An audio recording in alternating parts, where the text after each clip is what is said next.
అంతరిక్ష పోటీ ప్రచ్ఛన్న యుద్ధ కాలం నాటిది. మరి అలాంటి పోటీలో చైనాతో భారత్ ఎందాక వచ్చిందంటే తడుముకోకుండా జవాబు చెప్పడం కష్టమే. అంతరిక్ష ప్రయోగాల్ని ఈ రెండు దేశాలు ఒకే దశకంలో ప్రారంభించినప్పటికీ నాయకత్వానికి సరైన విజన్ లేకపోవడం వల్ల భారత్ వెనుకబడిపోయింది. రోదశలోకి చైనా మానవుణ్ణి పంపి దాదాపు 10 ఏళ్లు అవుతుంటే భారత్ ఇంకా అడుగులేస్తూనే ఉంది. 1970వ దశకం నుంచి అంతరిక్ష ప్రయోగాల్లో చైనాతో వెనుకబడినప్పటికీ అంకిత భావంతో తిరిగిలేని ప్రతిభ కనబరుస్తున్న ఇస్రో అద్భుతాలు సాధిస్తూనే ఉంది. జాబిల్లిపై నీటి జాడను వెల్లడించింది.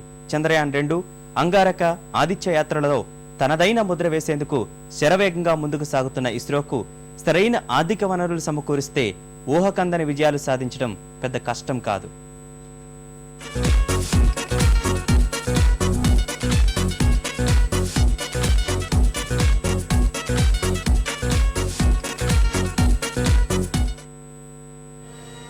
అభివృద్ధిలో పరుగులు పెడుతున్న భారత్, చైనా భవిష్యత్ ప్రపంచ గమనాన్ని నిర్దేశించే సత్తా కలిగిన దేశాలు.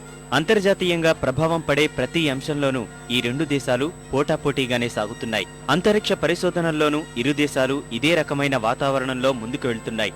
భారత్, చైనా మధ్య ఈ పోటీ 1970 నుంచే మొదలయ్యింది.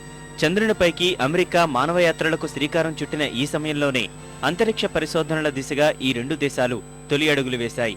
తొలినాళ్లలో దృఢ సంకల్పంతో ముందుకు సాగిన భారత్ ఆ తర్వాత ఆ వడిని కొనసాగించలేకపోయింది. అయితే ఆలస్యంగా మొదలైన చైనా పరుగు సమయానుకూలంగా సాగుతూ ముందుకు కదిలింది. విజ్ఞానపరంగా తిరుగులేని ఇస్రోకు రాజకీయ సంకల్పం తోడైతే చైనాను అధిగమించడం పెద్ద కష్టమైన పనేమీ కాదు.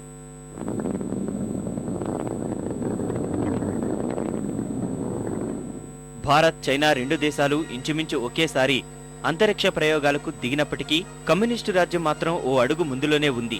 ఇవాళ ప్రయోగించిన PSLV C-21తో 100 ఉపగ్రహాలు పంపిన దేశంగా భారత్ రికార్డు సాధించగా చైనా ఆ మార్కును ఎప్పుడో దాటింది.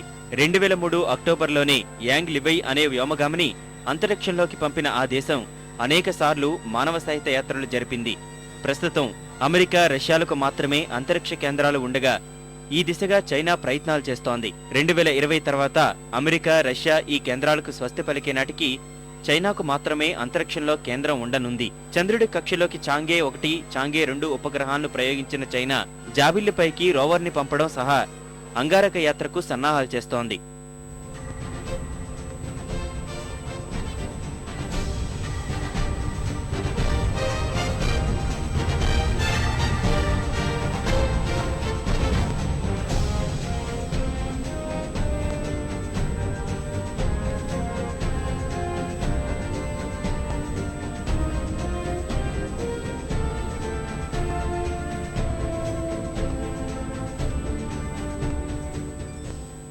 చైనాకు తీసిపోని ప్రయోగాలే భారత్ చేసింది.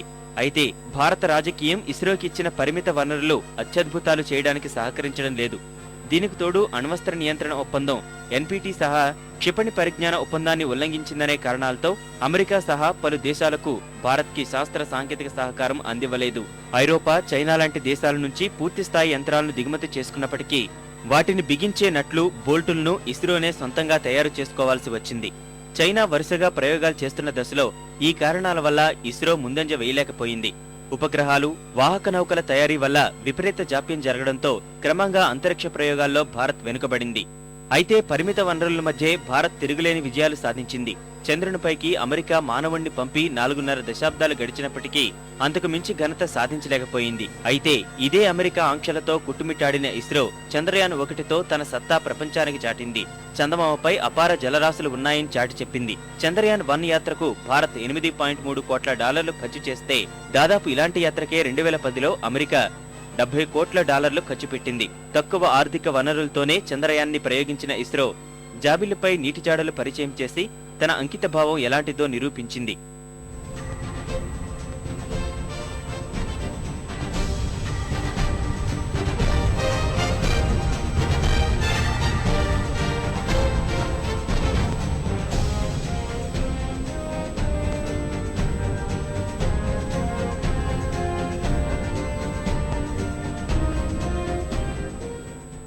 అమెరికా, జపాన్ లాంటి దేశాలకు సాధ్యం కాని చందమామ కబుర్లు చెప్పిన భారత్ ఇదే ఉత్సాహంతో ముందుకు సాగుతుంది.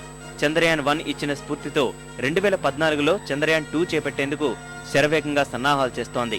ఇస్రో, రష్యా అంతరిక్ష సంస్థ సంయుక్తంగా చేపట్టనున్న ఈ యాత్రలో చంద్రుడి దక్షిణ ధ్రువ ప్రాంతంలో పదార్థాల స్వభావం, నీటి అన్వేషణను లక్ష్యంగా పెట్టుకున్నారు.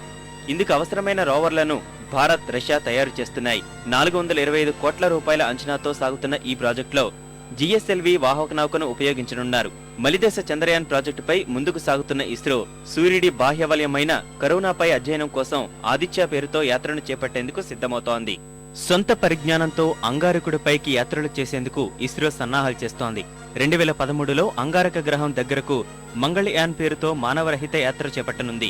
24 కిలోల బరువైన వ్యోమనౌకకు ఫ్లోరోసెంట్ వర్ణపటం, మీథేన్ ఉద్గారాలను గుర్తించే సెన్సర్లు, కెమెరాలు ఉంటాయి. 450 కోట్ల రూపాయల అంచనా వ్యయంతో రూపుదిద్దుకుంటున్న ఈ ప్రాజెక్టులో ఇస్రో మాజీ చైర్మన్ యుఆర్ రావు కీలకంగా వ్యవహరిస్తున్నారు. 2013 తర్వాత 2016 వరకు భూమికి, అంగారకునికి మధ్య దూరం మరింత పెరగనుంది. అందువల్ల ఈ యాత్ర వచ్చే ఏడాది సాధ్యం కాకుంటే 2016 వరకు ఇస్రో వేచి చూడాల్సి వస్తుంది. అయితే 2013 నవంబర్లో మంగళయాన్ని ప్రయోగిస్తామని ఇస్రో ధీమా వ్యక్తం చేస్తోంది. అంగారక ప్రయోగాల్లో చైనాతో భారత్ వెనుకబడిందనే వాదనను తోసిపుచ్చింది. The genesis of the Indian space program is we were not going to waste with anybody. We were looking at the use of space for the benefit of common man and society. Number one. Problems which the scientific community are trying to explore. For example, the methane is one such focus. We have a sensor in Mars orbiter for understanding. So this is part of that exploration. ప్రపంచ అంతరిక్ష పోటీని భారత నాయకత్వం చాలా ఆలస్యంగా గుర్తించడం వల్లే ఇన్నాళ్లుగా ఇస్రో ధీటుగా స్పందించలేకపోయింది. తొలినాళ్లలో ఆర్థిక పరిస్థితులు సహా నాయకత్వానికి విజన్ లేకపోవడమే ఇందుకు కారణం.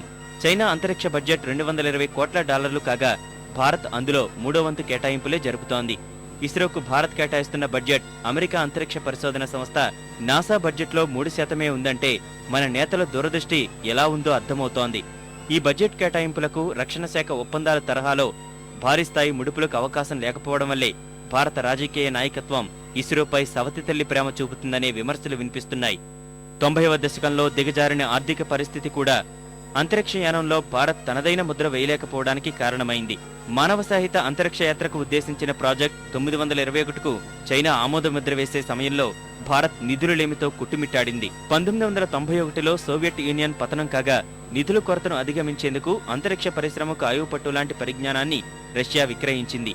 ఈ అవకాశాన్ని అమెరికా, ఐరోపా దేశాలు సద్వినియోగం చేసుకున్నాయి. శాస్త్రవేత్తలను భారీ వేతనాలతో ఆకర్షించి భారీగా లబ్ధి పొందాయి. చైనా కూడా తన వంతు ఖర్చు చేసి పరిజ్ఞానాన్ని కొనుగోలు చేసింది.